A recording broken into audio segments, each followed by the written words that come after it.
Dans cette vidéo, je t'explique comment les villes peuvent se préparer aux catastrophes naturelles. Tu découvriras pourquoi la résilience est essentielle pour la protection des villes et quelles mesures peuvent y contribuer. La résilience urbaine signifie que les villes sont capables de se remettre rapidement des catastrophes naturelles. Cela inclut à la fois la protection des bâtiments et l'assurance de l'approvisionnement en services essentiels. Les villes doivent être préparées à des événements extrêmes tels que les inondations, les tremblements de terre ou les tempêtes. La résilience est un objectif clé pour la sécurité à long terme des habitants des villes. L'infrastructure d'une ville est cruciale pour sa résilience. Cela inclut les routes, les ponts et les réseaux électriques, qui doivent être bien entretenus et renforcés. Lors des catastrophes naturelles, comme les tremblements de terre, des infrastructures endommagées peuvent aggraver considérablement les conséquences. C'est pourquoi il est essentiel que tous les bâtiments respectent les normes de sécurité les plus strictes. La prévention est un élément essentiel de la résilience urbaine. Grâce à une planification précoce et à des mesures préventives, de nombreux dégâts peuvent être évités. Une bonne préparation consiste également à sensibiliser la population aux risques de catastrophes potentielles.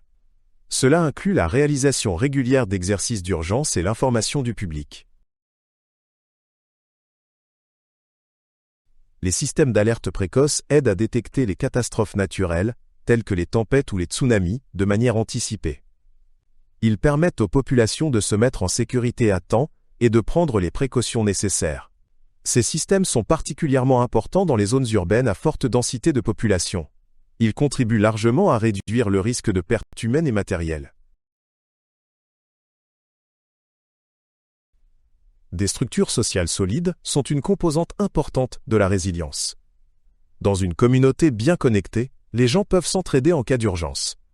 Ensemble, ils peuvent réagir plus rapidement et fournir l'aide nécessaire.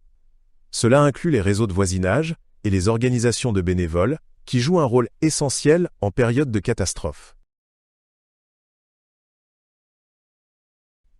L'infrastructure verte peut améliorer la résilience d'une ville. Les parcs, les arbres et les espaces verts ne sont pas seulement esthétiques, mais aident aussi à réguler le climat urbain.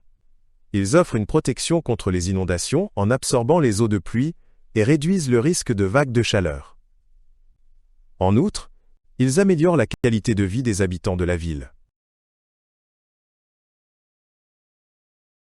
Les bâtiments sûrs sont un aspect central de la résilience urbaine.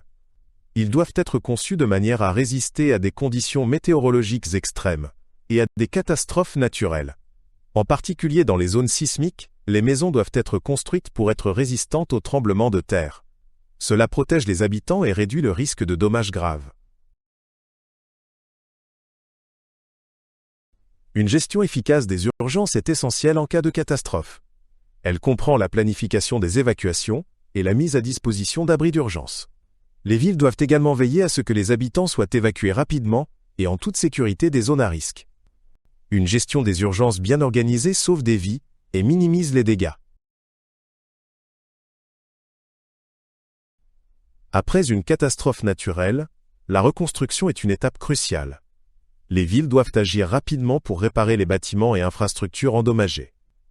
Il est important non seulement de reconstruire, mais aussi de renforcer la résilience pour faire face aux futures catastrophes. La reconstruction doit être planifiée de manière durable et à long terme.